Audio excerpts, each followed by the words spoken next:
All right. Good evening, everybody, and thank you so much for joining us today evening. I am glad that you're at a Tuesday Talkies, and if we failed at an attempt to create a Talkies-like experience, I'm sorry, that is not my fault. You're just not feeling the TOC vibe. For I can see Ankur first on my screen, and he says no vibe like the TOC vibe. So thank you again for joining us today evening. I am really glad that we are hosting as many of you who've already voluntarily joined. If anybody's reached out to you, hammered you to sign up, log into this call, please do not acknowledge that. Please do not acknowledge that for their sanity and for their reputation. My name is Manas. I'm going to be moderating this wonderful panel today. And trust me when I say this, it's going to be wonderful because it's been a journey in making for the last 2 to 3 weeks. We've had way too many conversations around it. And last week, when we connected about something, I swear onto this, I didn't even get a minute to speak. Those who know me, if I don't speak in a room, you can imagine what the energy that the four speakers are going to be coming out today are going to be doing. So I won't really take a lot of time.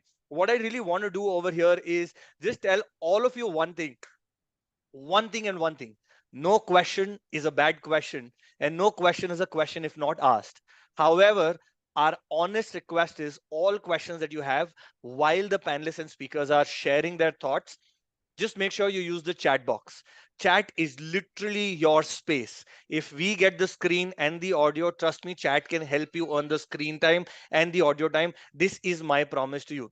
If you've got a question, the silliest question that you can ask, go for it. It might just be the most relevant question that we need at that moment. Trust me, there are no wrong answers as well. So that is an advice that I have for my panelists. If you think you've got an answer, if you don't have an answer, just pass. I'm sure one of those who are there in the audience are going to take an attempt to, just probably fill into our shoes. Before we get started, I just want one activity, and I know I'm taking up time. That's what I always do. But there's about 26 of us in this room. If I don't get at least 13, that is half of it. If you're feeling the TOC vibe, you need to go in a chat box and write boom. If you don't write boom, I don't know that you're awake. Everybody, those who've got their cameras off, those who've got their cameras on, those who are switching on and switching off between their cameras, please, I can see three people. I can see Puneet was first, Shweta second, Neeraj is third. Where is everybody else? I see Nilima's put in over there. I see Neetu's done it, Raksha's done it. Ashima's gone for an extra long boom with 3 extra M's. I know, Ashima, you love me a lot. Thank you for that. Himanshu's put in his boom. Shivani, I can see you on camera, but I still can't see a boom. Yeah. What is this? I still see there's not enough. There's Shanmukha who's done this. I see Vasanta's gone ahead and unmuted himself or herself and gone out and said a boom. Fantastic. I'm loving this. Show me some more love. Show me some more love. Great. Nisha's there as well. Now we know everybody is active. And this evening, I promise you, is going to be a very exciting discussion. Very, very exciting discussion. Right. So without further ado, let me just quickly introduce, people around the room. Someone's got their microphone on. If you can just mute yourself, just let the panelists have it on for a while. But whoever's got their microphone on, I've got Aparna Chandrasekharan, who at my screen right now is at the top right, who's a school counselor. We've got Charushila Narula, who's going to be donning her hat, or you know what, we also call her as Edushila. Yeah, so she's going to be donning her hat as a university guidance counselor and someone who's helped a lot of students get abroad. We've got Nirbhay, who's representing Lumiere, who's a project manager. Nirbhay, I hope I've got the designation right. But we heard a little Partner from him. success manager. Partner success manager, but we heard a little from him at Jindal. I hope we get a chance to get to know him even more today. He speaks very well, trust me. I would want to speak English like that someday, in that very calm tone, in that very soft voice, but I fail every time. And then we've got my dear friend who's been my roommate for one time and the next door room guy for the other time, who's hosted us, Priyank, who actually went ahead out of his way and said that we should do this session. So, I would like to say, can we get a big round of applause for our speakers or panelists? But you've got an emoji on your screen. Can you all go and send an emoji? Can you tell all your panelists that you really love them? You're really looking forward to hear from them. I want all of you to really go in and send in a reaction. Maybe send in a heart emoji, send in a clap emoji, however you want to. And I know for a fact that Charushila's had a big smile. Priyank's been cool. Mera time aayega. Nirbhay is there and Aparna's there. So how about this, Nirbhay? We start with you. I know you've got some thoughts to share, but no, no, no, no. Let me do this. Let me do this. I see Aparna suddenly nodded the moment I said we start. Aparna, why don't you go ahead? I know you've got some starting thoughts to share with us. Floor is all yours, even if you have a presentation to show. All for you, Aparna. Thank you. Thank you so much for that warm introduction, Manas. I'll just go to sorry. So we'll start with some of the basics, the introduction, the sort of definitions. We'll start off from there.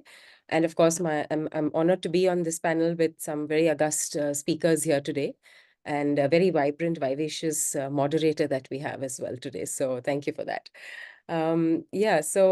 Research, if you were to, in the classic way, define it, is basically just a systematic investigation and study of materials.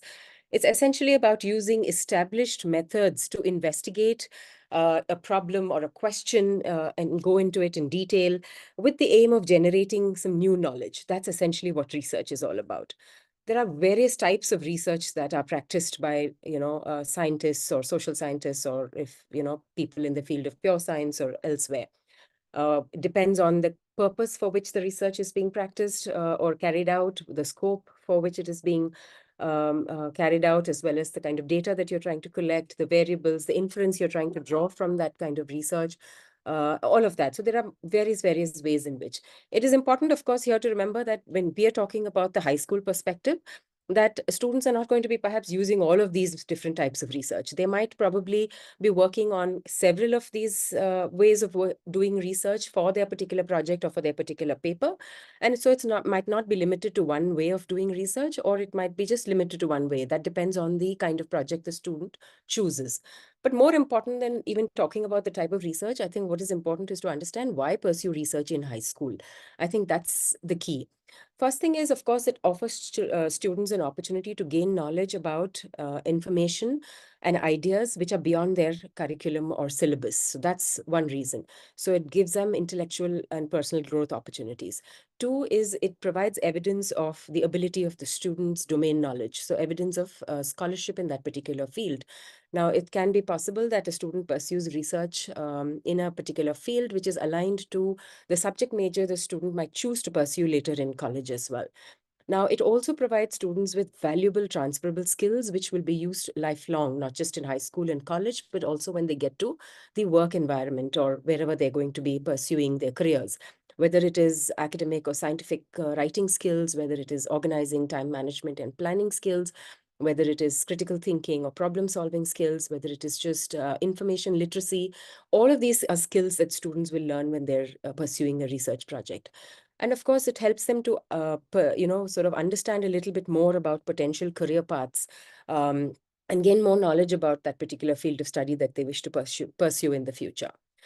Quickly, just talking briefly about applications. For example, if you're doing experimental research, it has applications in the fields like biology, chemistry, physics, social sciences. If you're doing theoretical research, there is cosmology, philosophy, economics. These are, subject areas in which there are applications for this kind of research. The ones that I've outlined over here. These are just some examples to sort of give you an understanding. Quickly coming to a point of research and school projects. Now, any review of additional material in my mind beyond the textbooks to gain knowledge is research. That research can be for an essay the student is writing. It can be for a school assignment. It can be for a project. It can be for something they're doing in their lab, whether it's a science lab or a STEAM lab or a maker lab, maker studio. Any information they're learning additionally is a kind of research. The thing to remember is that research of this kind, which they do at the high school level, can be the stepping stone to writing a research paper. That research paper could be written even in high school, or it can be even written much later in life. But it can start off the skill sets that they learn, as well as the process of how to do research, can be started off right at the high school level itself. I'll just go with one more slide and then hand over to my other panelists. I talk about a little bit about the sort of what are the building blocks or the foundations that you can create for students before they can embark on research. What is most important in high school is to create this foundation for problem solving and critical thinking. That comes from giving them tasks rather than just exams and tests at the end of the day. So the more you ask them to explore and be inquisitive and curious and learn more, that's when they're going to learn that this is actually research that I'm actually doing in my learning.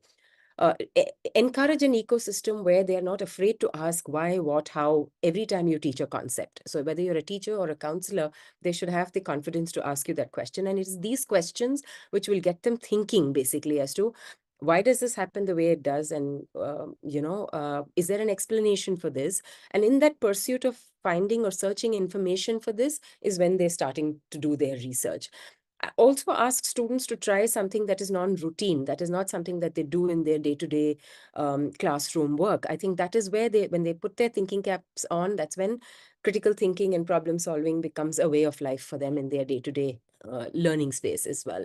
So I think these are just with some opening remarks. I'll stop sharing my screen, and then I'll request Manas to move it off to the next panelist. Thank you, Aparna. I quite honestly have to say that there's a lot for me as well to learn over there. And I hope all the people who are viewing have learned. I really specifically liked how you talked about research as a skill. And we know for a fact that, over the last 1 week or so, we've been dwelling. I think Priyank and I have had a lot of these conversations about research as a skill, research as a transferable skill. And more importantly, what does it really take to build? If there are certain key points that he'd like to share as a PhD scholar for young counselors who are out there and are viewing this, just add on to what you've already done. So Priyank, the floor is all yours. Thank you, Manas. I wish I could give such introductions. Maybe someday I'll have special training regime with you. I have a PPT, but I'll just start from, by discussing where I come from. So, so to say, I've gone to some of, let's say in double quotes, good institutes of the country. I did my undergraduation from NIT and then from post-graduation from TES. And why I mention why I'm doing my marketing is because even though I had some of the best institute experience, it was not until my PhD that I really understood research. So, this question really was bothering me always, that how could you have an impactful research in our country from young generation when they have no idea about how to conduct research. And the idea where we say that we have so much of misinformation, there is certain what you call your WhatsApp university, or where do students or younger generation find authentic information.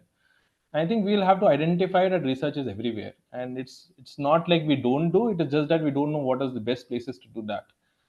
So from that experience, when I was working with, so I worked with students who go abroad for their higher education, and I realized that research is something which really helps them prepare for higher education. So not just abroad, in India also, when you go for a higher education in after your 12th grade, we have to identify research as a skill, because it becomes, so to say, a responsibility of the counselor as such, or rather anybody who is guiding the child, that they help them develop a research skill.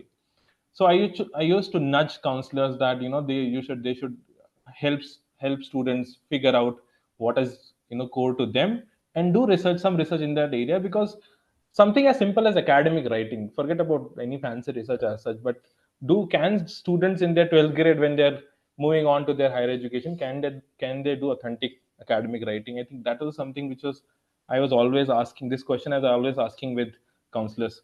So I'll just also share my quickly run through my PPT. I think just covering all the points that I want to cover. All right. So beginning with why research, I think, see, we have to understand this as counselors, teachers, parents, whatever role you are in, doesn't matter. I think we have to understand that our students, or for a nation like India, who wants to probably reach those miles where we are the most developed country in the world, or have most sound economy as such. I think research is the backbone for everything. So we have to lay this foundation of research for our students, and we have to start early. And it is a skill which doesn't necessarily have to come in a particular field. So this idea where it is only STEM or students, but it is skill agnostic of the field as such, and it is a skill which can be developed in any field, and it adds on, contributes to any other skill as such, which is critical thinking, creative thinking. I think Aparna has already touched on that. Now the next big question for counselors is mostly, where I've seen these discussions where counselors feel that you know in high school you don't need it, and it is too early for research and everything. I would say that the truth is, students already do research. The argument is, how do they do it? I think that is the difference we have to create. If you give them any assignment, they will quickly go to Google, search, find out the points, bring it all together, and give you an essay. Is that really research? So this is also a kind of research, but is that the research you want your students to do? So we'll have to channelize their energy in doing authentic research.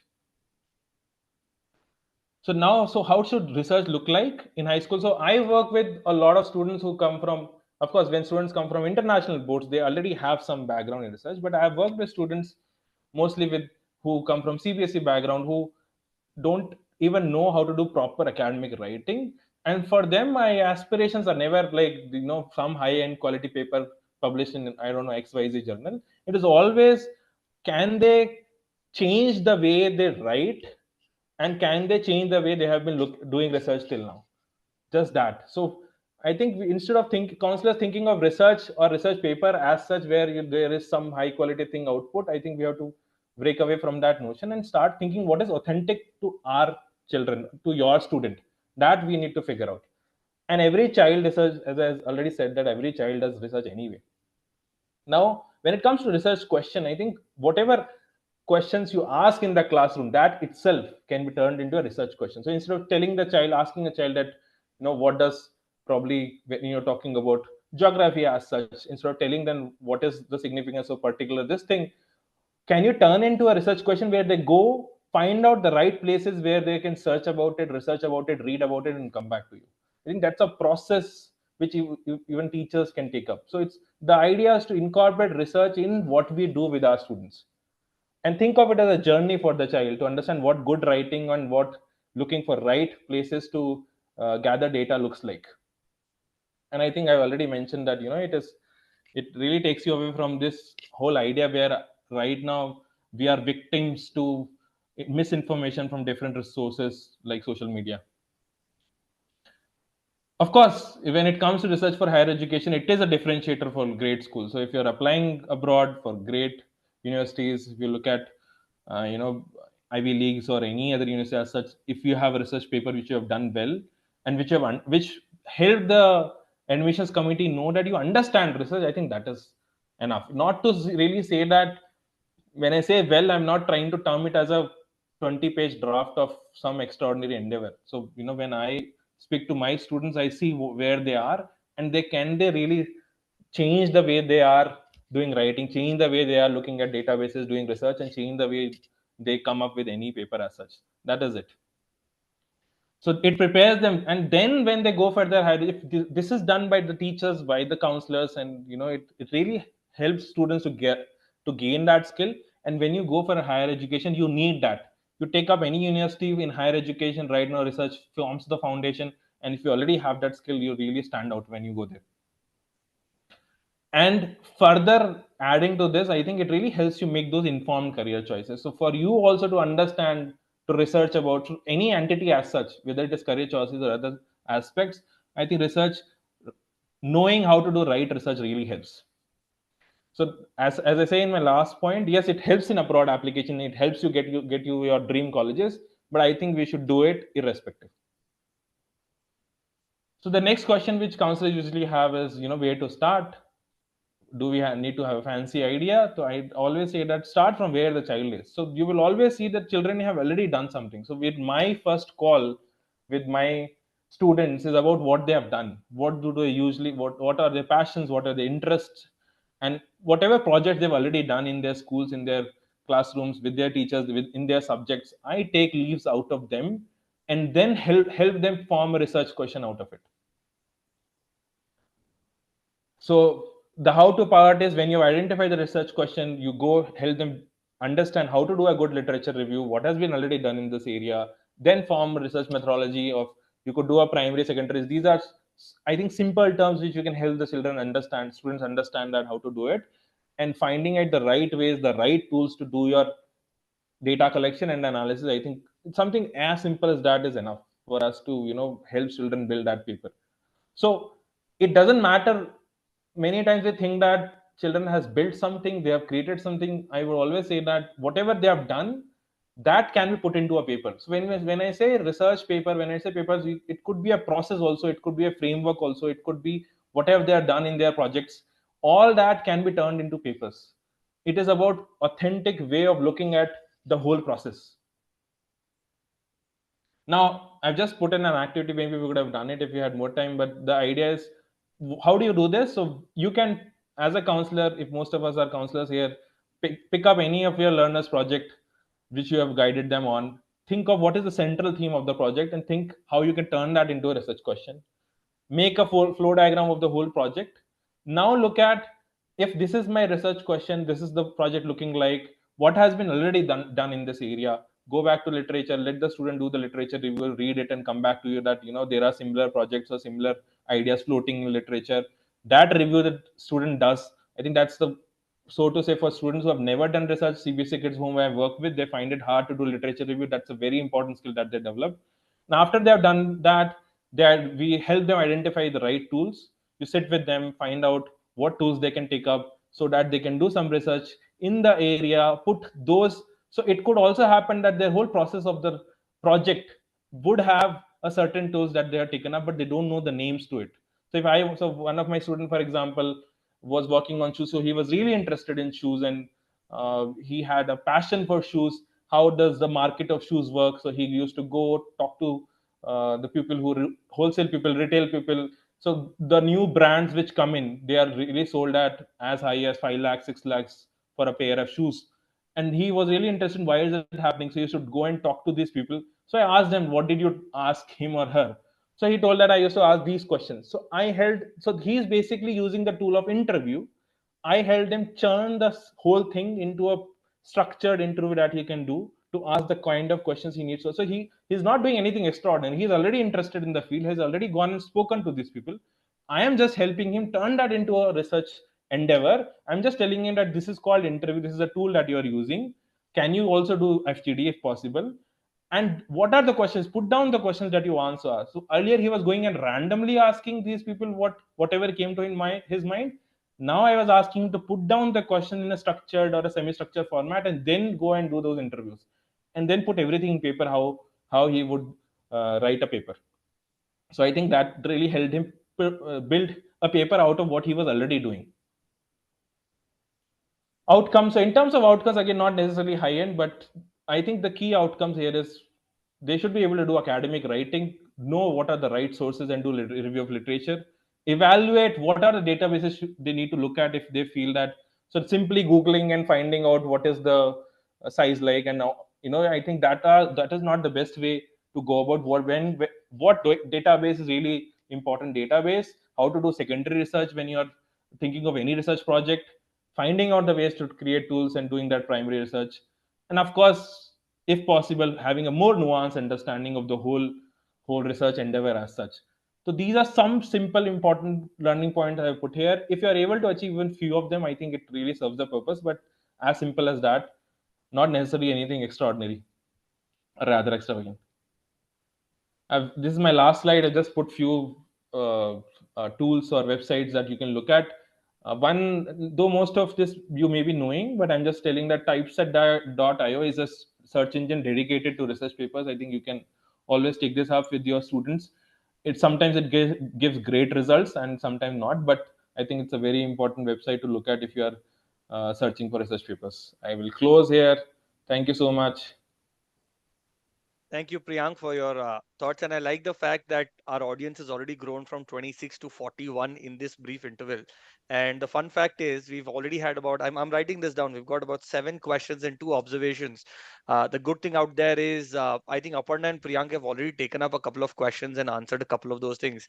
Priyank, I think your screen is still sharing. If you just mind, stop sharing. Yeah. So let me just,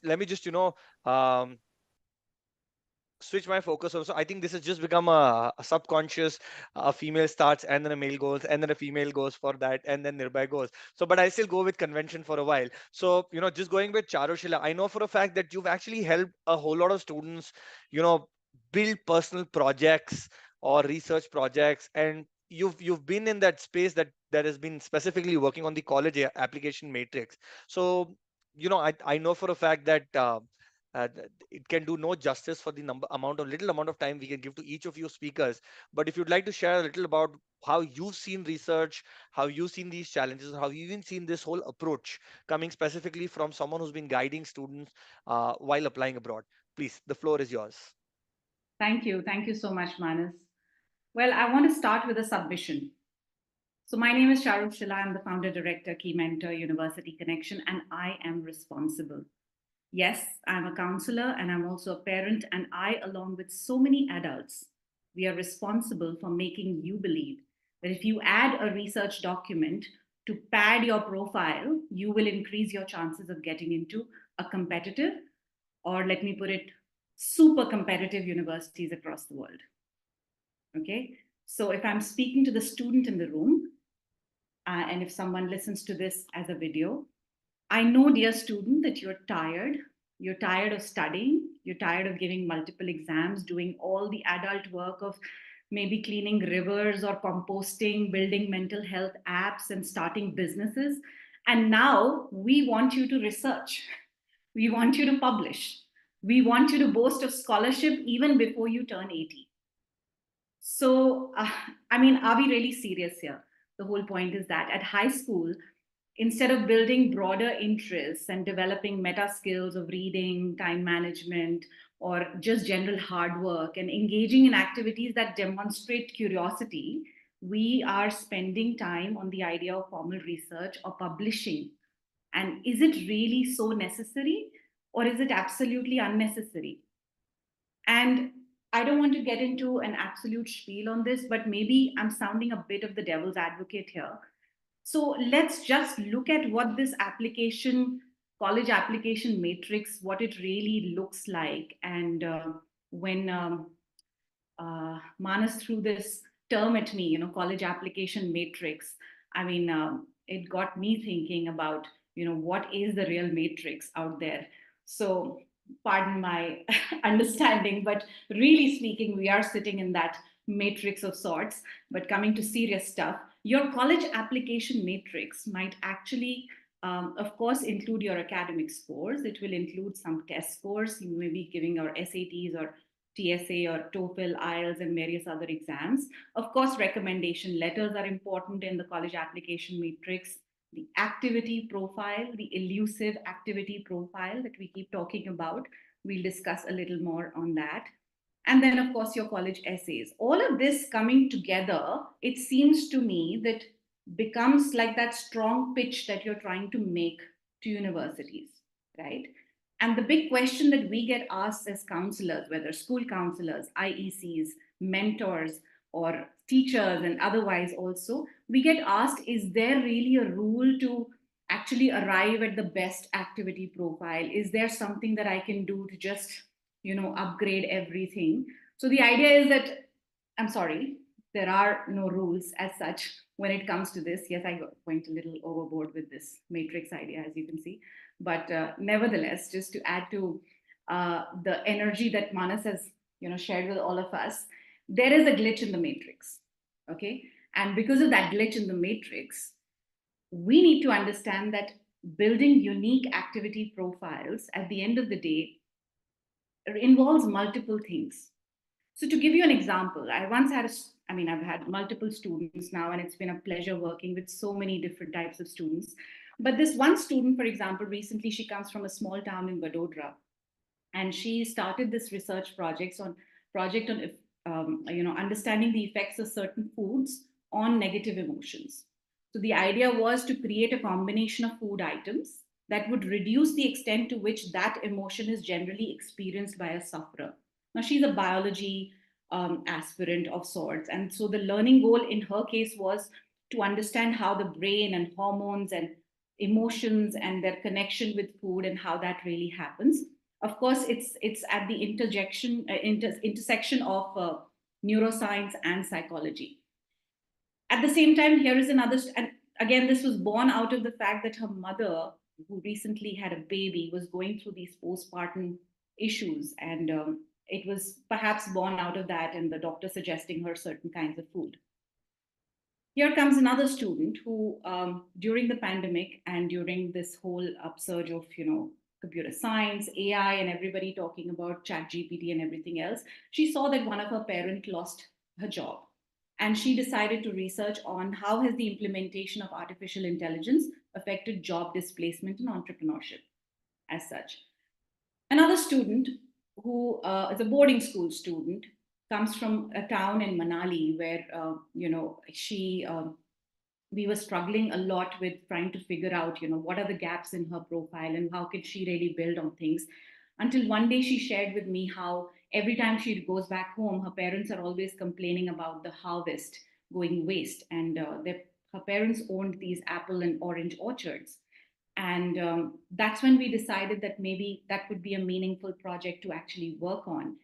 She not only developed a training program to train the farmers or local farmers in that area, but also ended up reducing the waste being produced by I think segregating the entire fruit harvest into let's say partially rotten or completely rotten fruit. And so partially rotten could easily be converted into ciders and jams and everything else, while the other could be used in the local market.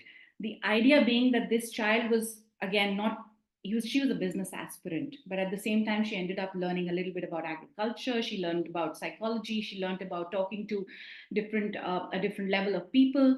And of course, doing all of this together at the end of the day. So what are we trying to get at here? At the end of the day, when you look at a profile, it's not, now, frankly, I've given equal points to everything that you see on the screen right now. It is more about understanding that there is a certain uniqueness that already exists within your own narrative, within your own story. It's about allowing that story to really emerge. Because, and I 100% echo with my fellow speakers here, where they say that research is a skill. It's the single most important skill, by the way, alongside leadership, that can help you not only get into the college of your dreams, but also help you lead a great life, frankly, because you suddenly become more observant. You suddenly start looking at these issues and you start figuring out solutions to these. But it also it does not need to always translate into a paper or something that you publish. The best way to sometimes showcase this ability of research is to create and work on live and impactful projects. And this is just me talking. And in some ways connected to your story, connected to your narrative, right? Because at the end of the day, when this whole family approaches you with, we want to do a research project is what will add value to the whole application matrix. The idea has to be to, instead of research, start searching for those things that are lifelong. What is lifelong? Honesty is lifelong. Justice is lifelong. Working on the basics of truth and empathy is lifelong. Equity. Equity is lifelong, exactly. And the moment you start associating, the role we as educators have is to help students look at these deeper realms that bring meaning to their projects. And that's when you'll know that you always have a project up your sleeve. You'll never be struggling to figure out what to do. So for me, research is search. Thank you. Over to you, Manas. Thank you, Charushila. I feel left out. So while you were talking and showing us matrix memes, I made my own meme, but I'll show that later on to everybody. Before I get to my meme and I change the mood again. So Nirbhay, when we spoke last time around, you were sharing specifically on how you worked on a lot of profile building projects and how you really helped research become one of those key activities that a young learner, let's say specifically a teenager who's in a school, has used towards profile building. Before we really get into, let's say, a push and a pull in terms of questions and more like a heated environment of discussions, I just wanted to give us some examples on how you believe specifically in your journey of helping young teenagers, profile building or specifically research has been used as a tool. Well, yeah, of course, Manas. Thanks so much for that second introduction, as amazing as the first. And I just have to say that, I'm really glad that Aparna and Priyanka have laid so much of the foundation for what research is, and for Charushila to have played the devil's advocate, because I get to really be the angel this time. This is going to be a weird coincidence, but I'll just share my screen. I'm also starting by talking about exactly what Charushila was discussing, which is this idea of research does not have to be the be-all, end-all. The student at the end of the day is going to be doing so many different things during high school. They're going to be exploring volunteering, they're going to be learning about subjects, they're going to be exploring the world around them, ideally engaging with it in a certain way. And in my experience, what I've found is that research, when it's just one part of all of these different activities and is not really connected to any of them, is not really effective. It might as well be a school paper that a student has done in grade 8 or grade 9 that they've not really taken forward. But what we found in a lot of the students that come to us and the students who have made something effective out of their research project is that they've taken the projects or the interests or the passions that they already had and used research as a way to make that cohesive, not only as a, for their college applications or for their profile, but as a student, something that they were able to take forward into college, beyond that into their professional life. And when I say that it brings a level of cohesiveness, I mainly in these slides am going to be taking you through some case studies or these examples of students who worked with us and how research ended up playing a role where it wasn't just a case of building those research and writing skills, which are obviously one of the most integral things that they do, but using parts of their own profile to discover a uniqueness that otherwise would have come across as more disparate parts of a whole. So I'll take you through a couple of case studies. You don't have to read that text. I'm happy to share this later as well, but I'll just quickly summarize this, where you'll see a couple of students who worked with us in the way that for them, research became a path where they could explore a pre-existing interest. For Andre here, he was already interested in volunteering with people who had ADHD and autism, and he was really interested in understanding neurodivergence and the linkages between ADHD and autism. For him, when he came to us to talk about research, it wasn't just an idea of, well, I want to do this in the future and I want to understand it and research will help me get there. It came from the perspective of something that he deeply cared about. He had so much interest and so much experience working with people who were going through these cases of neurodivergence, and wanted to understand it from a more scientific perspective. I think Aparna put it best when she said, research is systematic investigation, because it is a skill we use every day. It's not something that, we often think of it as lab coats and beakers and all those things. But at the end of the day, it is just that. You want to understand something better. Ideally, you have a method that you use to be able to do that. And that method is what, you can call the scientific method, you can call it research methodologies, you can call it systematic investigations. But the idea is you want to engage with the world around you and understand something better. Vinayak, on the other hand, towards your right, he was someone who, again, was really, really interested in STEM. He had been part of the competitions at school. He had a club at school that he was working in. And again, he could have done research in something that was unrelated to that, right? He could have done research that was going to be more in line with something he wanted to do in his undergrad program.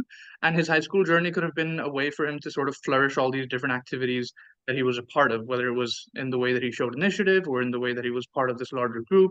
But what Vinayak did is, through his research paper overlapping with a lot of the things that he was already working on, it allowed him to enhance the quality of that research paper and bring out something in his application to these university that was essentially able to show not just a demonstrated interest in that subject, but a willingness to go the extra step. A lot of those values that Charshila was talking about, right? The idea of truth and honor and honesty. These values are, at least in a very holistic application, what a lot of admission officers are looking for. That's what, as counselors, as educators, we're also looking for in our students. And research is not the one that's going to bring it all together for everyone. It has to come from the student. It has to come from dedicated effort put into realizing this vision. And often the students don't know this vision when they start. I'll give you a quick example. We had a student last year who had been working, in their volunteering efforts, working with a river cleanup close to their school, and they're really passionate about this. And when they started to do research, they realized that, if they just did that again, it would be redundant. They wanted to explore it further. So what they ended up doing was they had been in conversation with with one of their friends about something they'd been talking about in biology, which was this type of plant that could be a viable replacement for leather, but nobody had really tested it that much, and the students were not sure how to go forward with it. So this student of ours decided that, okay, why don't I do this for myself? Let me plant small batches of this plant in my garden. Let me try and harvest those, and let me speak to a mentor who can help me run that experiment and understand whether, mass production of this kind of a plant is possible. So the idea itself is not coming from the mentor or the counselor or the educator. This is something the student and their friends were discussing when they were out there, cleaning up rivers and really passionately working on something that they cared about. But the idea for the research coming from that meant that it was such a unique way for it to be a part of these students' overall high school journey that it became an effective way to show a lot of the academic rigor and values that otherwise students struggle to even bring out in essays. So research, I would say, is not just a way to, it's not just a skill. It's not just a way for you to, show that you have certain academic rigor. It is at its core, because it's so applicable to almost every way that you engage with the world, a way for you to really bring together who you are and try to not learn it instead of different skills that you could be learning, but use those skills and transfer it into research in a way that is effective for who you are as a student. And as a counselor and teacher, for us to be able to recognize that in all of our students. So I'll stop right now. That's kind of what I wanted to talk about in terms of introductory statements. And I think from here, Manas, we can move on to a more, conversational aspect of this panel. Definitely. Thank you, Nirbhay, for that. And thank you, Priyank, Aparna, Charushila, and Nirbhay, all of you for, I think what's happened is more than opening remarks, these just became observatory remarks. And what you've done is you've reduced my workload in terms of being a moderator, but increased my workload in terms of being a presenter. Because now I have to think of more. You've already started answering what I had in line for you. But what I want to do is, before we get into the next segment, where you... Yes, please. I'm sorry to interrupt your flow of thought, but I do believe there is a need for also sharing a word of caution here about research papers. Children have gone on to believe that it's something they can add to their bandwagon of activities, that are going to impress the universities, whether they be Indian universities or university representatives abroad who are reviewing their applications. Children have gotten to this thing that a research paper is a must. I must do it. It's going to make a huge difference to my getting admitted to a particular university. But what they must remember is the first reading of that application, perhaps only 8 minutes is spent on that, barely maybe 7 or 8 minutes is spent on that. The person reading the application may not have expert knowledge in the research topic that the student has done the research paper in. They mustn't forget that either. Third is, the research paper is just, remember, one element of your entire application package. It's not going to completely change the destiny of your of the admissions committee's decision as to whether you get into that university because of your research paper. It can happen, and it's happened to a former advisee of mine, for an example that I can share later if we have time, because that student, based on that research paper, got into the best universities. Every university was vying to get him and give him funding. It was that kind of a research paper.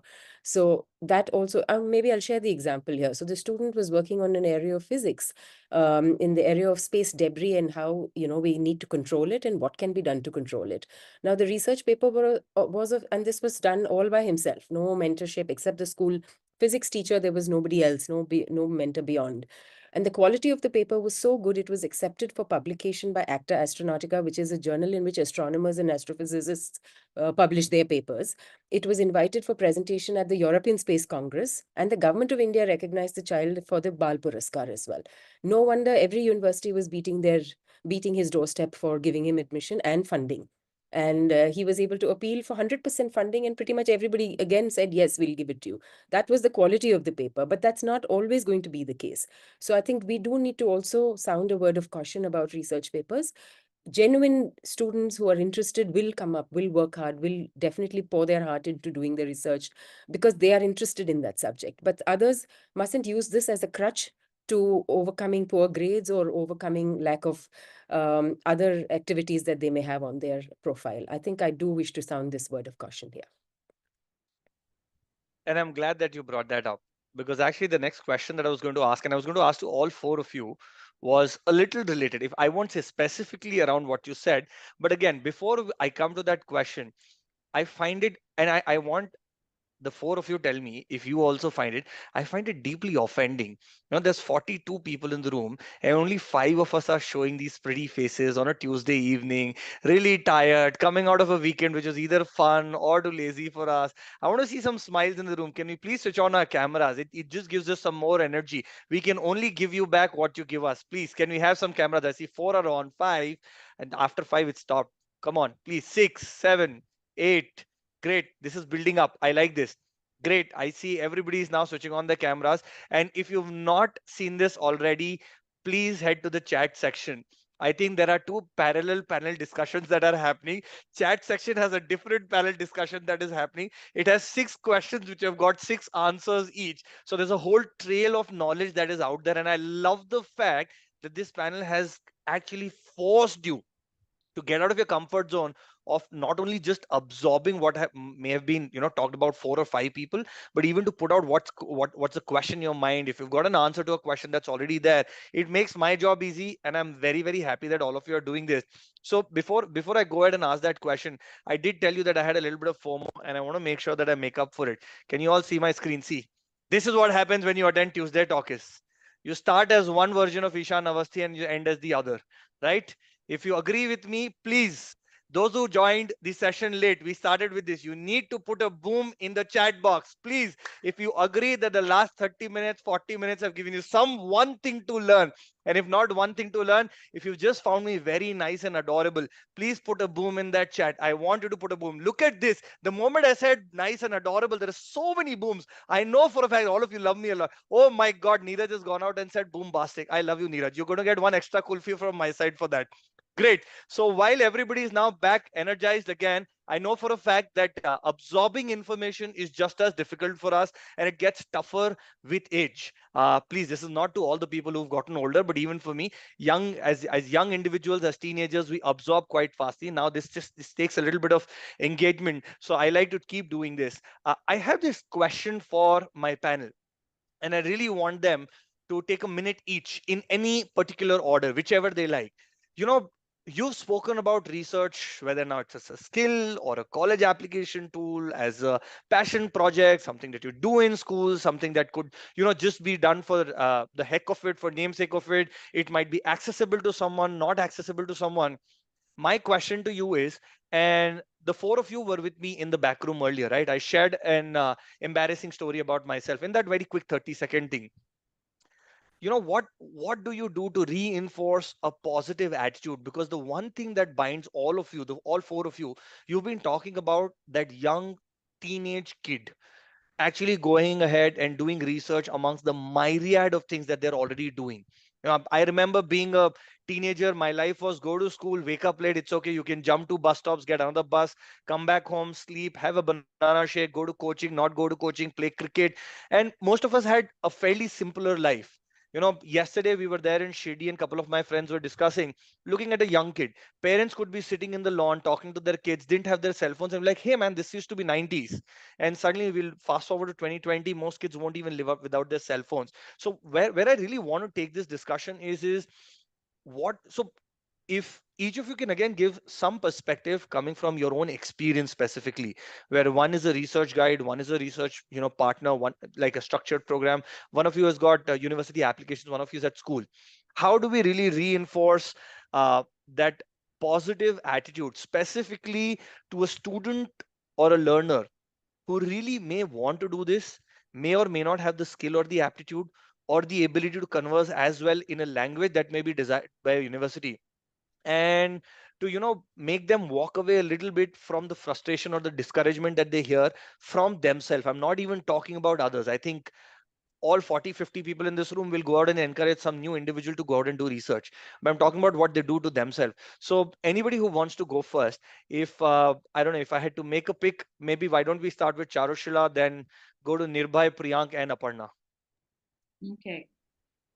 Manas, what the question that you've asked is at the very core of any kind of career guidance and mentoring. And I remember in 2018, I wrote this blog, which was about, how despite all odds, I had actually climbed the highest monastery in the world, the Tiger's Nest in Bhutan.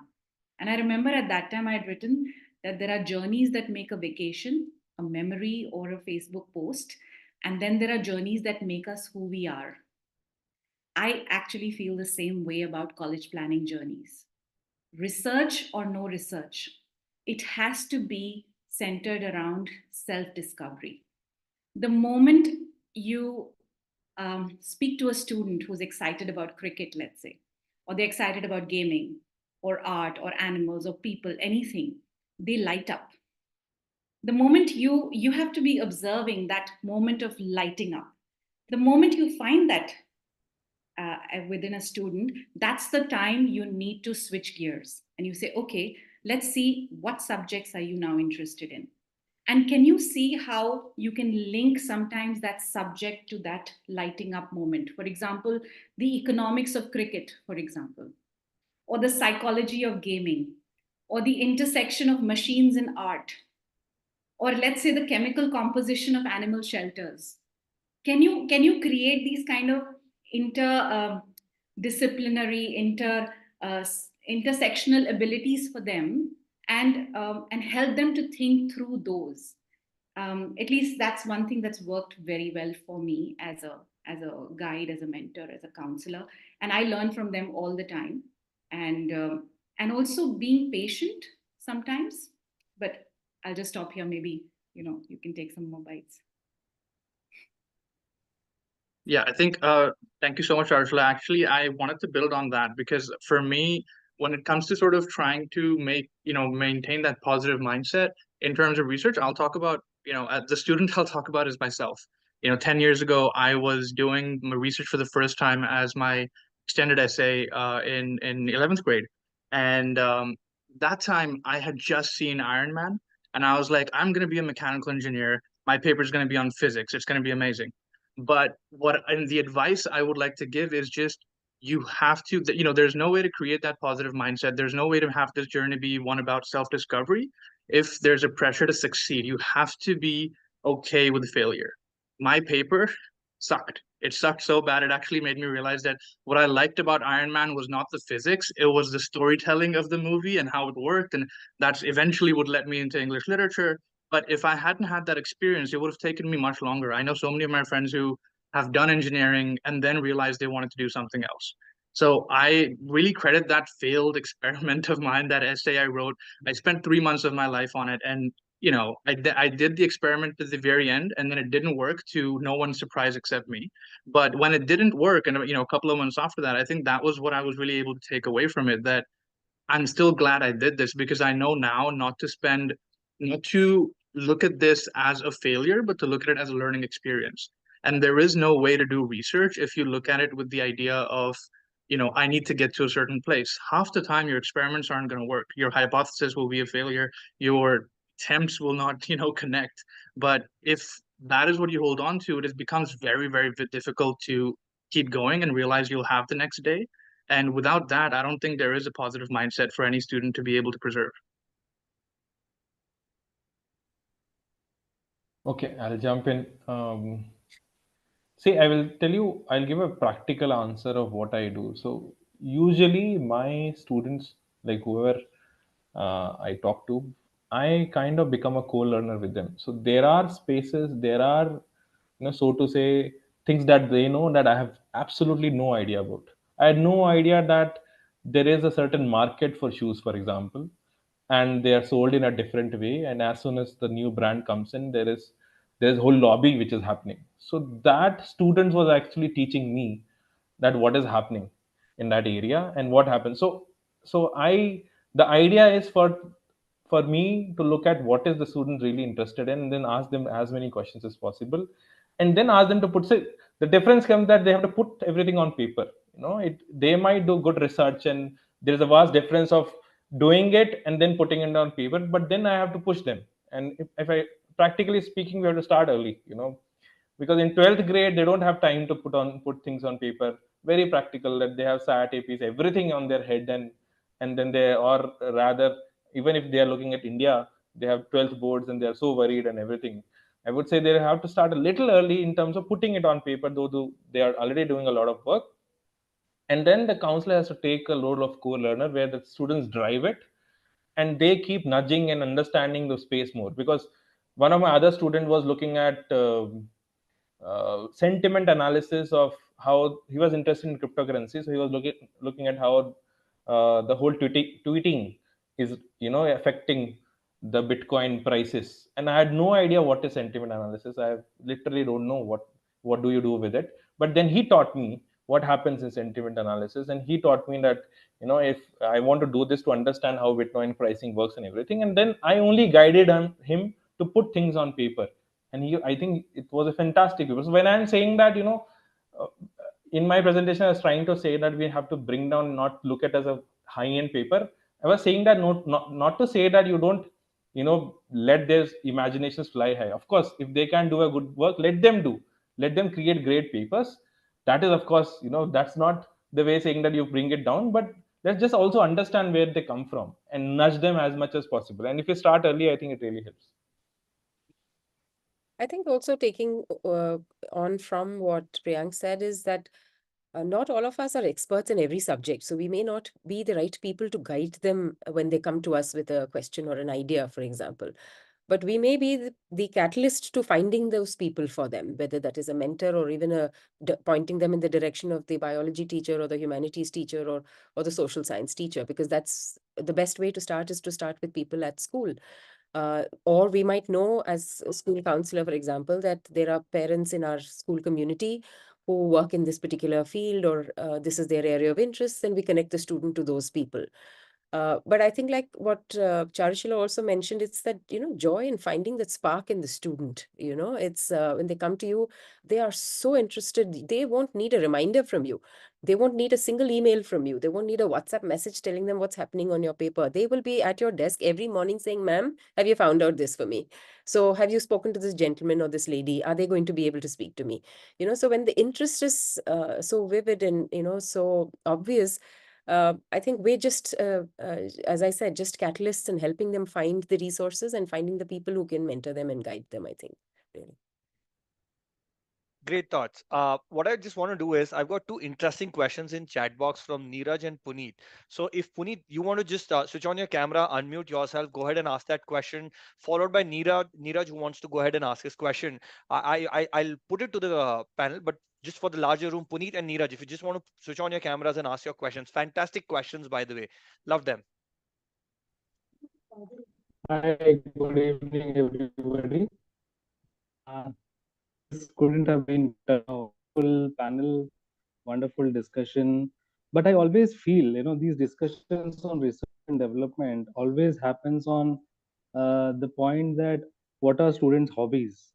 Coming from an industry background, I would like to ask this to the panel that is there any way that these research and development are imbibed in the students on the development in the industry size like space, nuclear, the IT networking side, which is very much required in defense, cyber security being an important aspect, and also on the IT software side. So are there any research and development happening in these areas? Do we push the students or guide the students in this manner? Or is it only for college admissions and then, the research and development comes down in that manner? To anybody in the panel, please. Great. Thank you. Thank you for Neeraj, that question. Aparna, we'll just take Neeraj's question as well. They're both interlinked. Fantastic questions, both of them. Neeraj, please. Yeah, so hi everyone. I was coming from a VARC perspective, like there are different ways of learning for each kid. So some may learn visually, some may learn in a kinesthetic way. So when it comes to research, are there opportunities for kids who do not find it very comfortable to write lengthy papers to express themselves in form of pictures, videos, because I think that would make research a lot more interesting and exciting and be adopted even more in the curriculum. Yeah, thanks. I think I really love that question you asked, but I think given the conventional way in which research papers are accepted for publication by journals, at the moment, I think they do follow that more narrative written kind of format. Maybe Priyank can correct us. He's in the research space, so he may be able to correct me on that when he mentions his points. But I would agree, some students learn better visually and texturally, as you say, and if there is a way to collate your research analysis and maybe your analysis, your final report, in your report, maybe you can put it in that way. But I'm not sure if, I think in terms of pursuing research, we may have to follow some of the conventional pathways to arriving at that conclusion, which then you can present in these formats, perhaps. Priyank, maybe over to you. Yeah, I'll just address and also, take up this monster. Probably somebody has this thing in mind. Where do you publish? Because most of the parents who come to me, the first question they ask is, or rather the most important question they have in their mind is, where do we publish our research papers? Where is the child going to publish? See, this is what I recommend. And this is also answer Neeraj's question. I think first of all, we have to understand that in India as such, there is no credible journal as such. Let's just for high school publishing. Yeah. And good journals don't take in high school students' papers for whatever reason they have.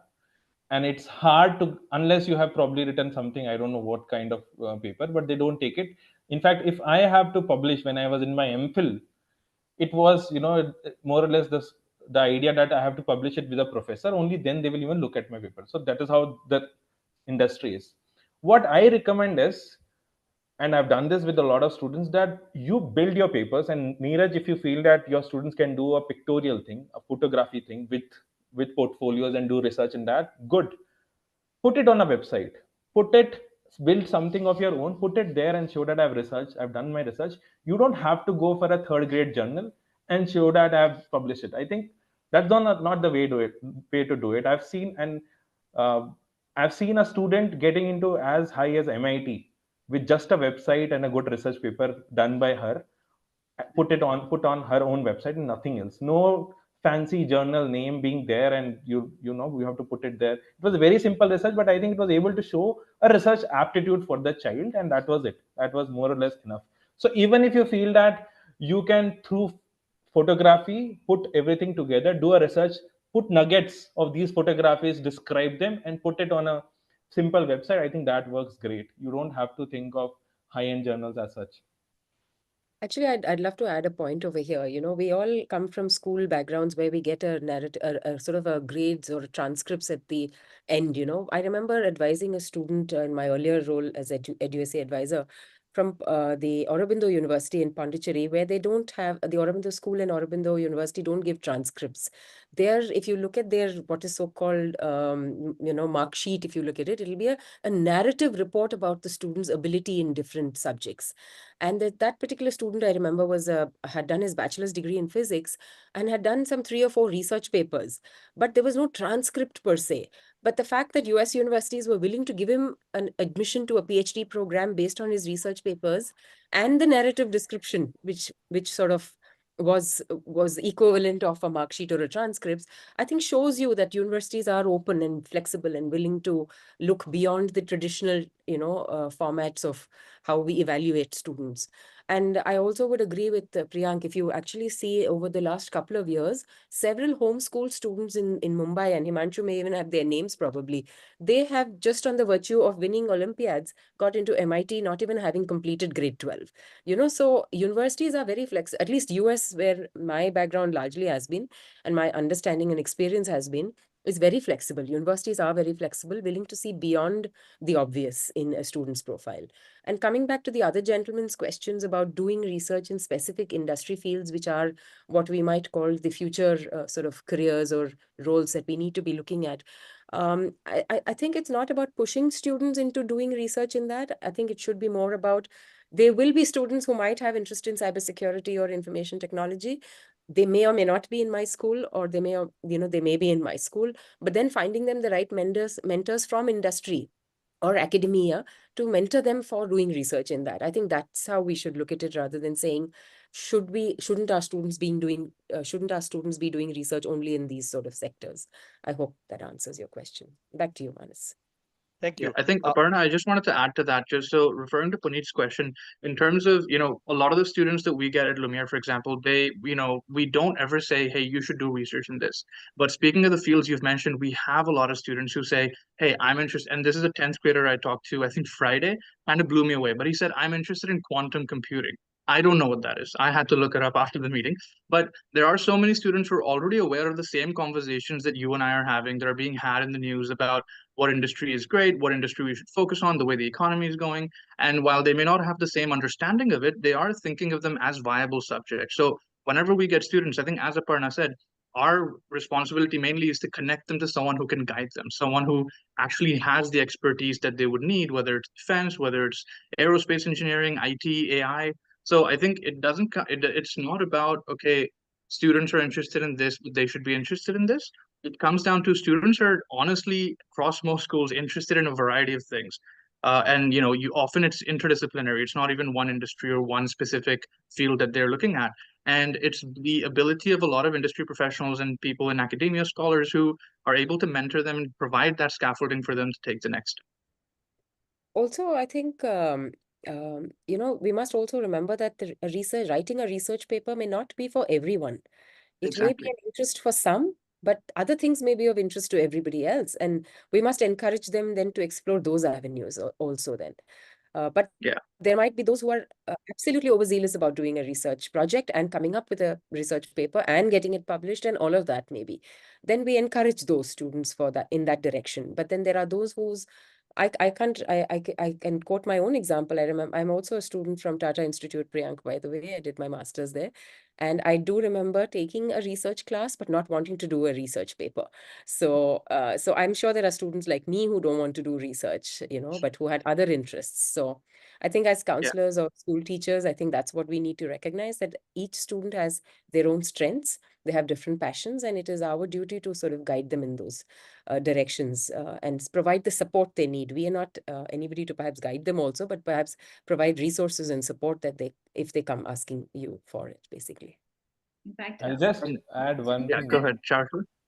Yeah, it's just that, even before this whole thing about research papers became a big thing, I think we were still doing US applications, particularly, and where we were putting in, let's say, pictures and videos and media coverage, perhaps sometimes, or an external blog, or maybe an additional LOR was also being added, between teachers and them putting out any kind of research that the student had done. So it really, I think, does not exactly boil down to just that paper document. Also, I find that AP research Yeah. as a subject itself is also really interdisciplinary, and it also focuses on, I think, developing critical thinking skills. So if there are students who are somewhere in the borderline between, I don't want to do a research paper, but you know what, I feel it's going to be important for the kind of subject I'm wanting to study, sometimes one can encourage them to also do the AP research at the end of the day. It may not entirely lead to an absolute project, but at least it will focus on critical thinking skills. And one of the other things that at least I have found very useful is actually taking students through the SDG goals. And sometimes when they're not able to actually think through what kind of project can really add value and how do I go about it, and you know, whether it's wanting to be a nuclear scientist tomorrow or a radio jockey, at the end of the day, there is something out there that may, you know, allow you to think more.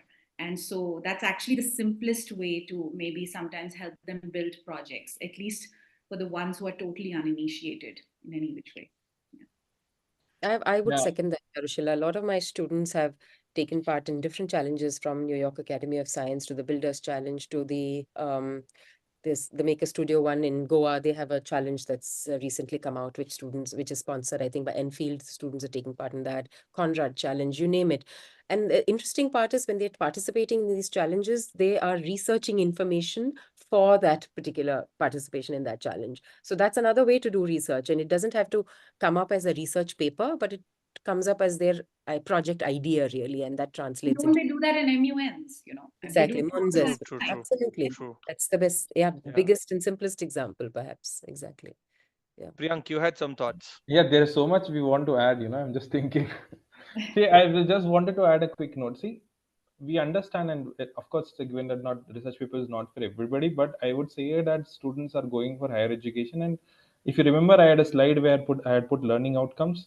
So we have to identify where we want the child to be, or nudge the child to at least understand. Because right now, when I deal with students come in, they even if they write an essay, this is full of adjectives, and it doesn't create a rigor for them to do academic writing per se. So I would say that irrespective of the culmination of the whole process is, I think we should be able to nudge our students to understand what it really research is about, and do at the least that understand what academic writing really employs, for them to really seriously look at whatever they're writing in terms of whether it's a project, in terms of whether it's a product, or whatever they're doing, just to understand what academic writing really entails. I think that is something which is crucial, even if when you're going for any kind of higher education as such. That understanding really helps them, True. Very true. considering that don't have it Yeah. already. So what I'd also like to do is, I've got two individuals who've had their hand raised for a while, and I've also gotten messages from both of them, and I've justified that I'm going to go to them. But for the larger good of the audience, so this is last week that the five of us were on a call, and it's just interesting that this question came from the audience, because we were really talking about the importance of being able to convey it to a student or even their parent. I mean, I'll come to the student parent expectations later on in the discussion, but we were talking about whether it's a project, a patent, a production, or a photograph. It could be sort of research paper is probably just a term that you're using specifically, and then you're talking about STEM versus non-STEM. To each course, there could be something that could be more critical than, let's just say, having a research paper or having theoretical. So it could be more practical as well. So I just love the fact that how over the last 10-15 minutes, and that's the reason I said, I loved what Puneet and Neeraj had put in, because it was actually in one of my notes, and I saw how Puneet went in all the way all together on one side and Neeraj was on the other side. And I said, hey man, this is just going to take away effort from me to ask these questions. But before I get to my final question, and before I jump into the audience again and take more questions from them, please, yes, I do want to reiterate, there are more questions that are coming in from the audience. So that's like a caveat for the panelists and audience. If you still have questions, make sure that you put it out there, so that we make sure that we try and ask as many. We might miss some, but we're going to try and cover as many. But I'll throw the mic back to Ashima and Bhakti, who probably would like to make an observation, comment, or something that they'd like to share from their learnings. Thank you, Manas. Thank you so much, all our panelists. Well, a lot of us are actually talking about what research is and why I work on research papers and everything. I'd just like to add one simple thing to all my counselors and some of the teachers that have joined over here, is that research can serve as a foundation for initiating a practical project also. It doesn't have to be a paper. It could be a spark of an innovative startup idea. It could be anything. It could be from a commerce field, somebody who's interested in stocks could also do research on what's going on in that particular market. So it doesn't really have to convert into a research paper. You don't have to really publish it somewhere. It could just be a start of something very small as your own idea, because I've had students where they've had discussions during COVID about how to work and how to really help underprivileged people or others as well, where they have worked on the research idea, but then ultimately it wasn't a paper. It was actually an idea that they were delivering in terms of Share a Square or Ration Square, collecting how to deliver medicines, all of those things, where to buy it from. So again, reiterating, it doesn't have to be a research paper. It can be a start of an idea also, a practical project also. I do want to reiterate what Priyank said about academic writing and scientific writing. It's a skill which we're not teaching in schools right now, and which is, there's a huge gap in our students when they go whichever school, high end, low end, whatever you want to call it, when they go from schools to colleges, there is a huge gap in their writing skills. I agree with Priyank on that. And maybe this is something that TOC should work on, coming up with some resources to help schools and teachers in particular about how to improve academic and scientific writing in a school environment. This is a project I would request TOC to take up. I think it's, either we do it as webinars in schools, or we do a little booklet, a resource booklet on how to inculcate academic and scientific writing in students in school. Maybe Priyank could lead the effort, but this is something as coming from a school background, I can say this is the need of the hour in high schools. And Yeah, I just unmuted myself. Before please. anyone else jumps in, I'm just going to speak. Go for it. What a brilliant session. So much to learn. I have my notes. Before I give the university view or perspective, just my 2 cents. The concept of research, I think, is as misunderstood as the concept, even more misunderstood as a concept of liberal arts. Because the term research invokes a lot of it invokes all kinds of not so positive emotions in a lot of students. The connotations are very academic, dry, boring, serious. And my concern is that when we talk about research as yet another skill building, life skill building activity for high school students, awareness with the right context is very, very important. Because I just heard Ashima make a point which I've never heard before. And that research can be done by anyone. And I know it's a life skill. I know we all deploy it. When we're doing webinars and workshops, we deploy it on a daily basis. When you're doing anything, you research, right? So research, I think the whole connotation needs to be revamped and reintroduced in schools. And that is something definitely, Aparna, that's a great point that we can work on through more awareness workshops like this one, more targeted to students and parents. My second concern is that it's going to become yet another activity that is going to be enforced on students as a badge of honor, that if you do it, you're brilliant. If you don't, you're not. And that's where I think we have to be very cautious about it, because just the way Olympiads and MUNs, that road that, they've gone down on, my concern is that research will also invoke even more stress on students who are already extremely stressed. I have just finished evaluating our highest presidential scholarship applications globally. And I am mind blown at the kind of activities that students do. From everything, writing a book is now no big deal for a 14-year-old. It's no big deal. Everyone's writing a book. Everyone's compiling their poems. Everyone's a published author. Everyone has a startup. Everyone has done at least 4 to 5 CAS projects, worked in brilliant community projects, started their own. So and these are kids from underprivileged backgrounds. So I cannot even imagine students of privilege and the kind of access that they have, right? So my point is that whatever we are discussing here, big disclaimer to all the counselors who are listening in, please don't go out there and now just start saying research, research, research. Like, I really think that, do your own research first about this and, get more informed. And I think we have a huge responsibility to inform schools about how to go about this before it's pushed down everyone's throat as the next big thing, without which you cannot get college admissions. And that's my next disclaimer, that anyone who tells you that you cannot get college admission without research is lying. It's not true.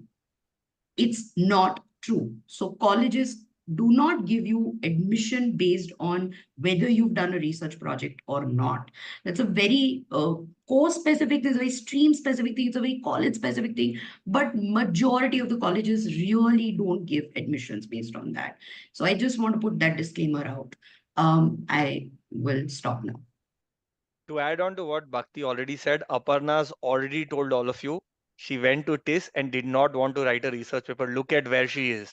So please do not go and force that kid to really write that research paper.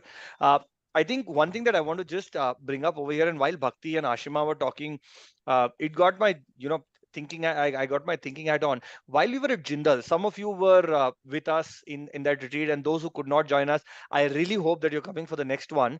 Form to khatam ho gaye, abhi nahi bhara to kuch nahi hoga. But I really do hope you're coming for the next one, because it's an experience altogether. One thing that organically started coming up in that conversation was experiential learning.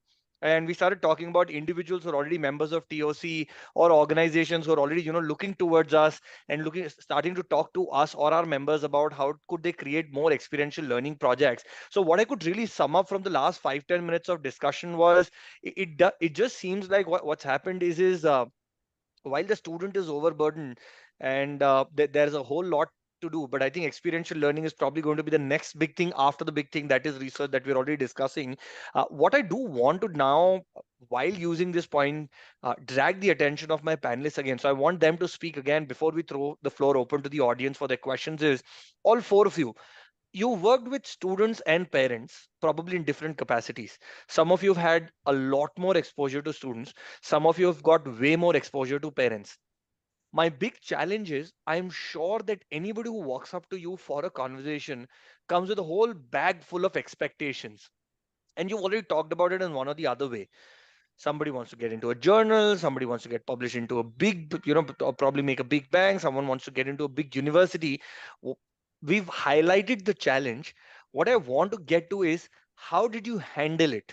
Let's say if I am an, nefarious kid who's hell-bent on not researching, and my father's hell-bent that I must be published and I should go and read at Harvard. Now, my expectation is, you're probably going to be my best friend in the room and help me understand what research is. And I'm not going to make it any easy for you. But my father's expectation is, whatever be the price tag or the ticket that he's paid for you, I might come from an underprivileged or a privileged background, being able to pay it in dollars or Indian rupees or even peso. But then his expectation is this is a very Indian mindset or a South Asian mindset. Once we've paid for a service, we just assume it's done.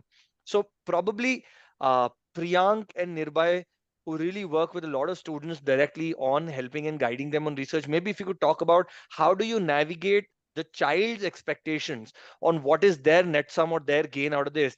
And Aparna and Charushila, I'm sure, who speak to students, but more often than not, really will just have parents, either pick up a call or drop a text or call someone else and say, in Aparna's case, maybe call the principal and say, can you get Aparna to answer that? In Charu's case, maybe someone from the team is like, ma'am, wo bahut phone laga rahe, kya bole unke papa or mummy ko? So I want you both to probably come from a perspective where you talk about handling those parent expectations, and Priyank and Nirbhay to talk about learners' expectations. So again, the floor is open. I think it will be interesting if we could just alternate again, one for the parent side, one for the student side again. So it just gives us a nice banter of back and forth in terms of how it may really look like for a counselor, IEC, or a research guide.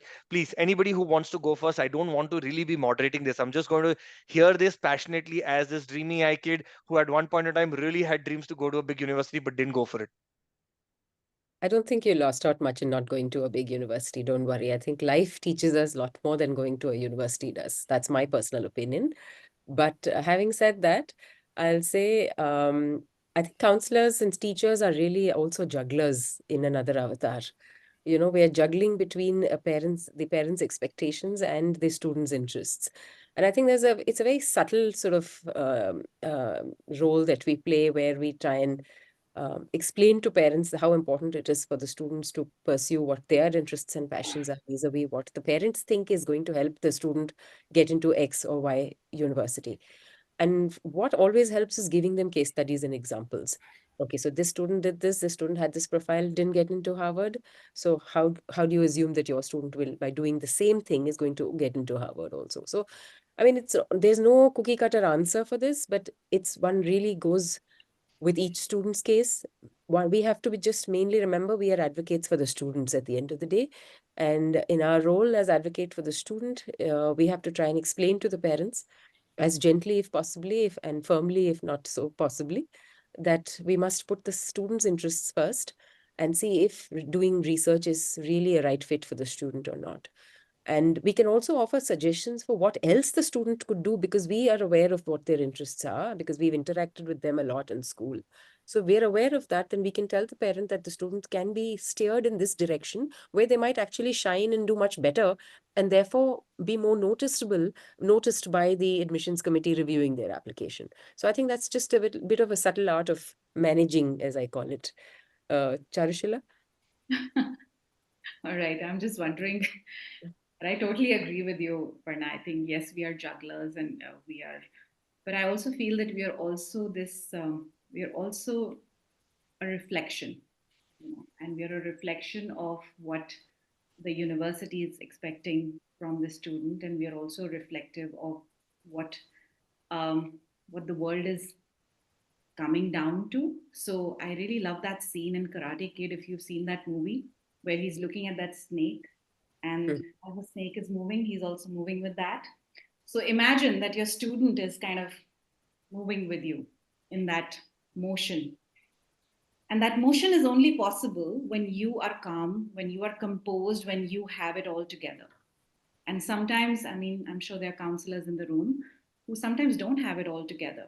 Yeah. And you're meeting up with this parent and this family, and hell is breaking loose in perhaps your own life or anything else, but yet you have to ensure that you reflect the right things out there, and you're able to therefore get the right response from the parent to the student. That is my one perspective. And the other is, at least I try to approach my meetings with that. Second is that I feel that our role as educators and counselors is only to simplify complex information. And if that is our only role, then it becomes our moral, ethical, every kind of responsibilities to sit this parent down and say, okay, let me take you through what a Common App really looks like. Okay, it will have these 10 activities, it will have these multiple essays, it will have a portfolio slide room, it will have these things. So now you tell me, how much time do you have? You've come to me in grade 12 and there are 3 months to the application, and you want this kick-ass profile with a research paper, with an internship, with something else. And we also run our own community engagement program through our own NGO. So I'm very mindful that this is getting recorded. So it's just, you cannot exactly do magic. And I don't have a magic wand in my hand, even though you might believe me to be that magician. Having said that, what I also try to then do with a student is to say that, okay, listen, I see these 10 gaps that are staring at us in the face, and we see that we will not be able to fulfill all the 10 gaps. But you know what? We can do 3, and we can do those 3 really well. Are you with me on that? Okay, so let's work on those 3 gaps then, whether it's putting together a research document, or whether it's just, working on your next music composition, or whether it's just doing well in your grades and just, doing well in your midterm exams, whatever that is, it just needs to be done. So I think that's the only approach. Nirbhay? Yeah, no, fair enough. Thank you. For me, I think I'm going to talk a little bit about the student's perspective, but I run into this problem, which is that I will often have a meeting with a student, and then I'll have a meeting with that student and their parent next week, and I'm meeting a completely different student. And I think the navigation that ends up happening is not so much about, what research is, but what the student is looking to get out of this opportunity and what the parent wants this opportunity to be. And unfortunately, when the parent and the student are often in the same space together and I'm talking to them, it's not so easy for the student to tell me exactly what they're looking for. If they say, well, I'm just really excited about this topic, I did this project, I just want to learn more, parent will often egg them on and say, no, what, don't you want to get published? What's the point of research if you're not going to get published? I have to I'm really grateful for Aparna and Bhakti for putting those disclaimers out there, because this idea that research is this be all end all, answer to your questions is one of the main things I have to navigate when I'm talking to parents, sometimes students as well, because to them it's they mix up the result, the research paper or the project, or the process, which is really where the learning happens, which is why it has even become this big thing of research being part of college applications and things like that, is because the process is actually the main sort of learning that any student goes away with. And so for me, a lot of that navigation comes down to gently trying to ask the parent, what do you think your child is interested in, and trying to coax the student into saying, okay, I understand that you think getting published is the answer, but I think I'm lucky in that sense that we've been able to. I'm often able to provide specific examples, or we've had some interviews with the admission officers from the U.S. So when we have a parent who's specifically saying, well, what does it matter if they do research? They have to get published. I'm able to point them to these interviews and these resources and say, hey, we've talked to admission officers. We've asked them, do you care that the student is published, or do you care about the research paper? And Aparna is right. Many of those admission officers are not going to be looking at research at an in-depth level. They may not even be from the same department. But when we were vetting our program at a couple of universities in the US and asking them to sort of vet structure of it and ensure that student authorship remained, we found is that for most of these admission officers that were looking at research seriously, they called publication a feather in the cap. It's great if it's there, it's a cherry on top, but the expectation that a high school student should be published is crazy. It is absolutely insane. If a student is doing that, great, right? But at the end of the day, when they're looking at research papers or even the abstract of the research paper, they're looking at the students' learning and what they've been able to bring to that paper, and if that comes through. So when I'm managing those expectations for parents and for students, I'm not saying, hey, you have to do this, or you should do this, or you're going to be able to do this if you do research. My questions are always around navigating it to one central question. What do you want to do research for? And do you think the process of research will help you get there? And that's really sort of where my conversations go from there. But yeah, I think Priyank can add more in terms of how specifically students are coming at this, problem. Yeah, so much has been already spoken about. So I'll just add two things. See, one, I think since this is probably an audience more of counselors, I think I want all of us to understand is that we want students to have research skills. It's as simple as that. So instead of you telling a child that, because many times student comes to me and then let's say a student from a national board who has never done research, why would they come suddenly in 12th grade and tell me that I want a paper? It is only because of college application. And so to be honest, it's too late for them to develop that kind of research paper which they have imagined in their head. And for us to kind of have that discussion with the parent, like I'll give an example. One of the parent came in and he spoke to me and he's like, my child is really interested in Sufi music, and by the way he was talking, I really felt, oh wow, well, it's something which is very different, and I was really interested in the way he framed and everything. And then I had a meeting with the student and I figured out that forget Sufi, nothing.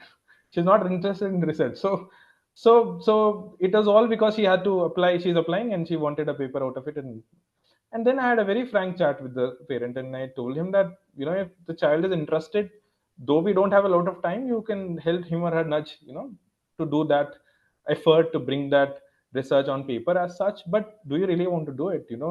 There is so many things that the child can do and you hardly have time as such. Does the child really have that time to put in and make sure that that paper is reaching its culmination stage, which is very difficult since you are already coming to a standard. So what point I want to say is that, see, we need to start a little early. Counselors have to look at this as a skill, not really necessarily as something which will get you into Ivy League. We have to stop looking at this only for Ivy Leagues or only for big colleges and only for application. We have to start telling parents early that research is a skill that they can develop academic writing is skill that we can develop, and you have to start early. Let's nudge our children to write properly in probably 9th grade, 10th grade, whatever, as early as we can, to understand where they are. Because see, IB student, I've seen them still writing good, or rather doing good writing in 5th grade, 6th grade, and CBSE students, even then they have come out of 12th grade, they don't know how to write. Their essays are full of all kinds of adjectives possible. So we have to start thinking of this as something which is additional skill that students should develop. And yes, of course, it could culminate into a paper which will help in application and everything else. But before everything, let's just think of this as a skill, as rather something which students should develop, or we can help them develop over a period of time. I would Also, also small urge, thing, sorry, go ahead. Go a ahead. small thing that I'd add to that, Priyank, you very rightly said that it's sometimes when students come in late, one does feel that they've kind of missed the bus, so to say, and it's really a lot of panic situation. And that's the time also we need to look back at their journeys. And sometimes their journeys have been very, very meaningful. And they are perhaps not giving it as much importance. Like, I helped my younger brother through his math problems, etc. I mean, how is that a big deal? How do I even mention that on my application? But the point is, you can.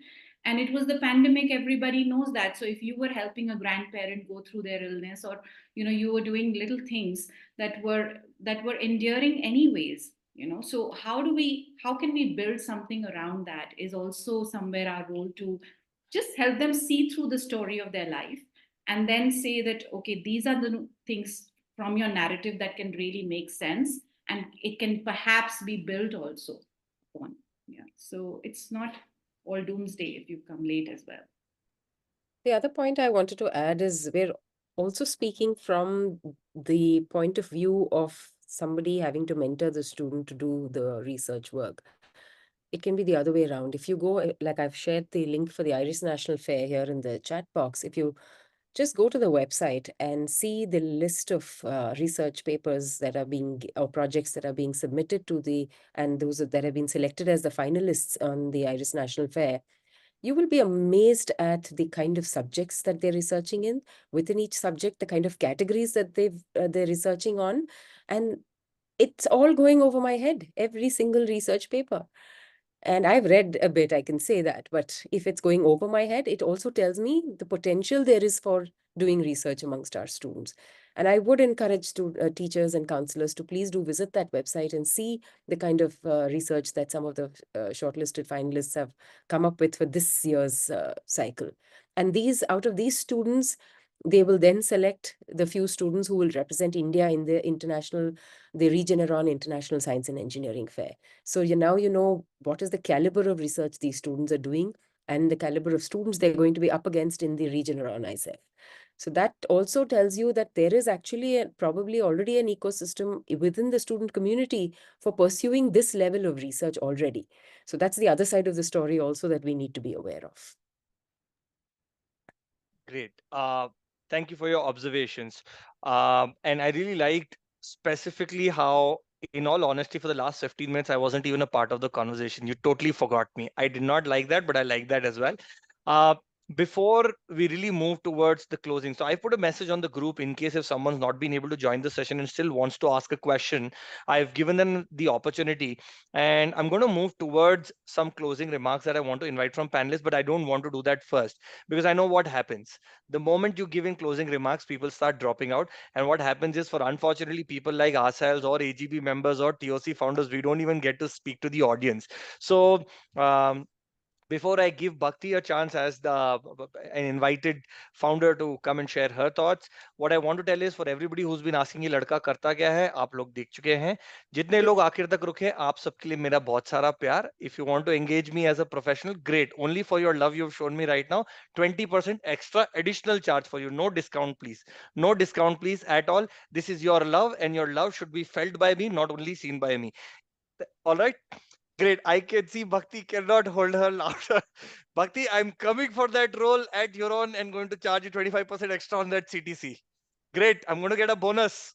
Perfect. So what I want to do is, I just want to tell this one. So before again, give to Bhakti, I think it's been an exciting and very interesting discussion from how it evolved for anybody who stayed till us till this far, I think all of you really need to know this, that how it evolved from a presentation to a discussion to a panel to a panel come presentation come Q&A. I think it's been a very long journey.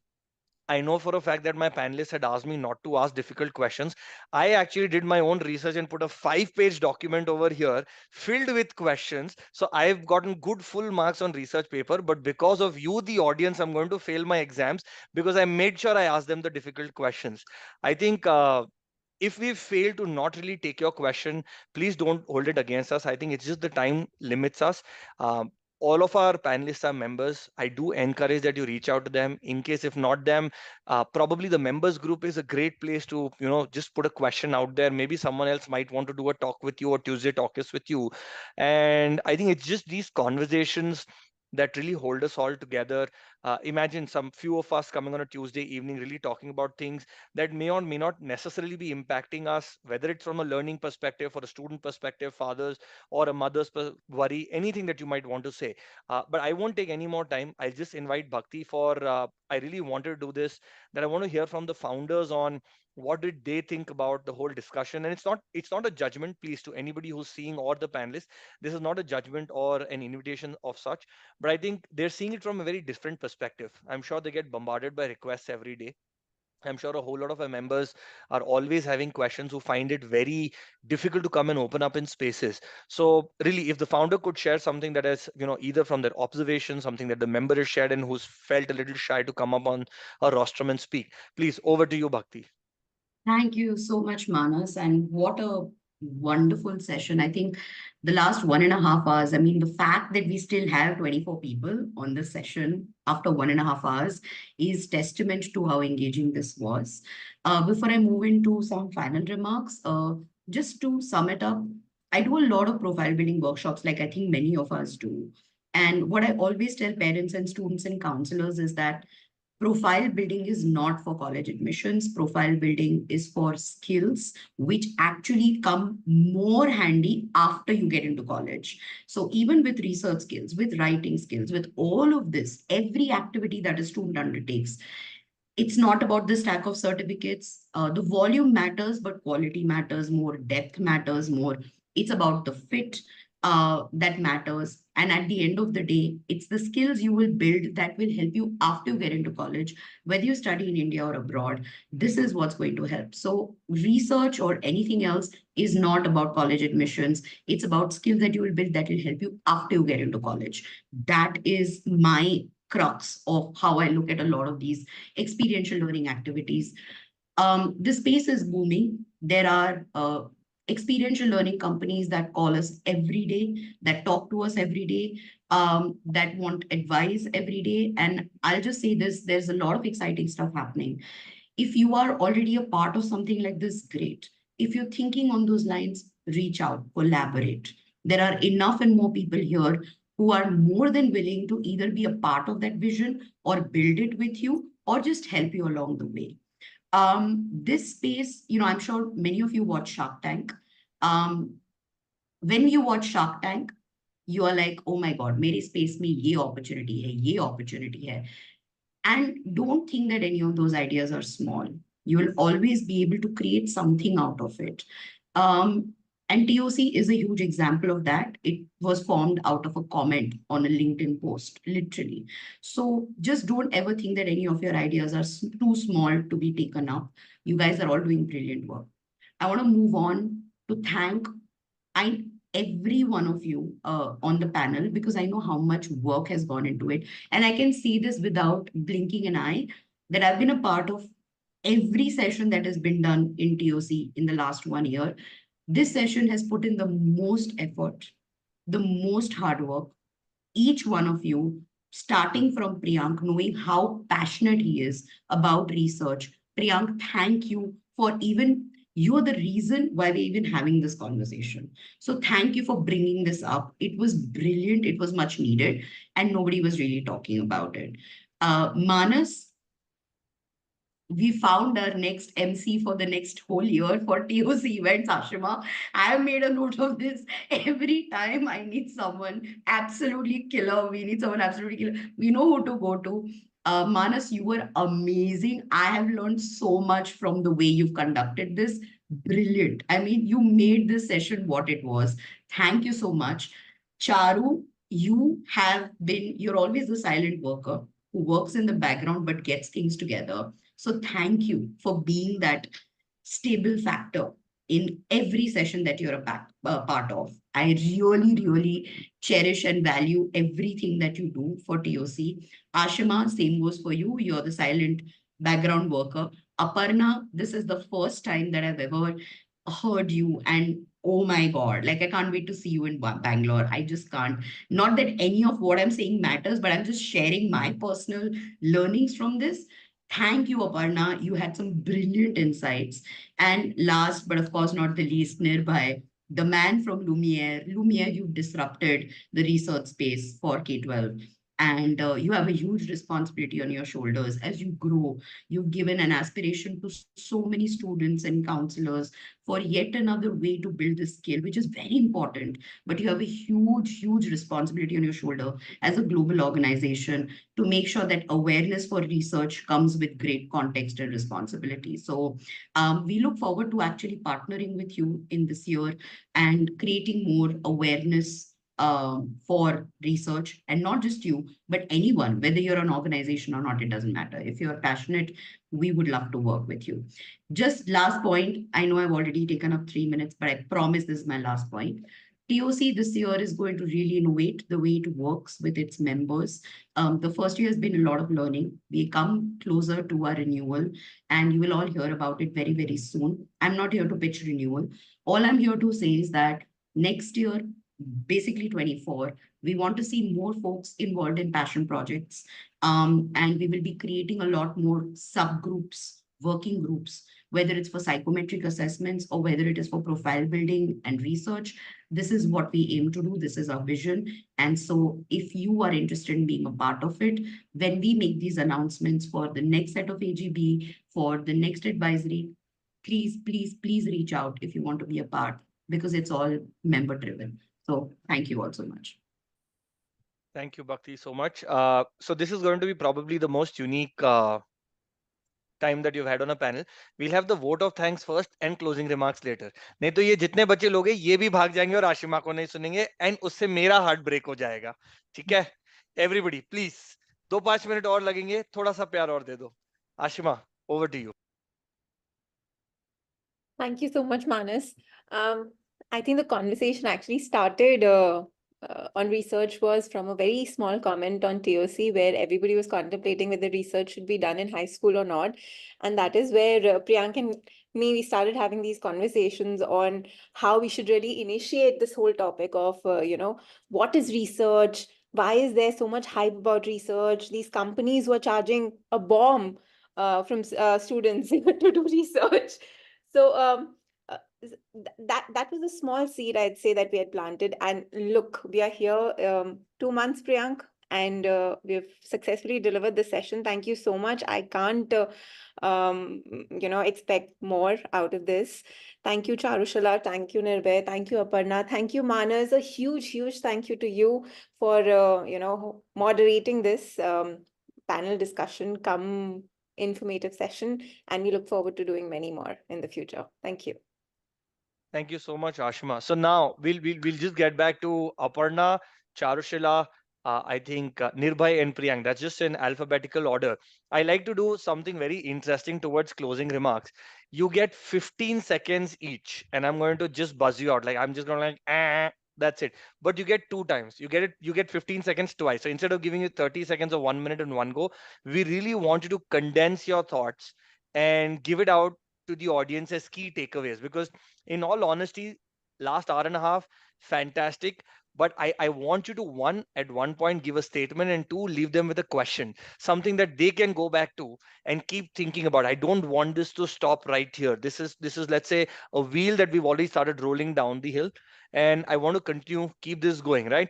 So we'll probably again go in the alphabetical order, and then we'll change the alphabetical order again. So if Aparna goes first at the first time, then Priyank's going to go first the second time around. So it's going to be Aparna, Charushila, Nirbhay, Priyank, Nirbhay, Charushila, Aparna, right?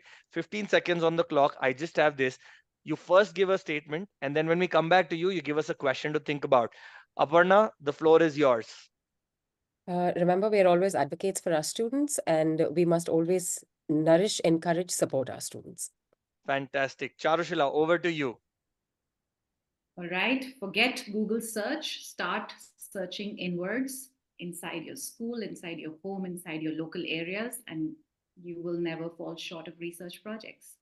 Just there. All right. Nirbhay, your turn. Don't think about research as what you have to do. Think about research as what you want to learn. Fantastic. Priyank, your statement.